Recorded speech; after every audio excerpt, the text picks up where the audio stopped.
Pinuntirya ni VP Sara ang pag-deploy ng US missile system sa Pilipinas sa huling bangayan nila ng Malacanang. Bagamat tahimik lang ang AFP, hindi naman ito pinalampas ng isang think tank. Ang detalye sa agenda report ni Francis Volve. Saan ba gagamitin yung missile? Tanong yan ni VP Sara nang punahin niya ang foreign policy ni PBBM. Ayon sa bise, hindi dapat pinayagan ang deployment ng missile system ng Amerika na alam naman daw na kinaiinisan ng kalaban nito na China. Wala naman daw kasing kinalaman ng Pinas sa girian ng Washington at Beijing. That is not independent foreign policy.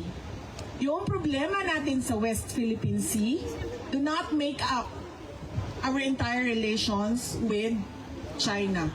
And so therefore, there is no reason for you to lean towards the US. You have to always stay in the middle because you are not a part of the bigger conflicts.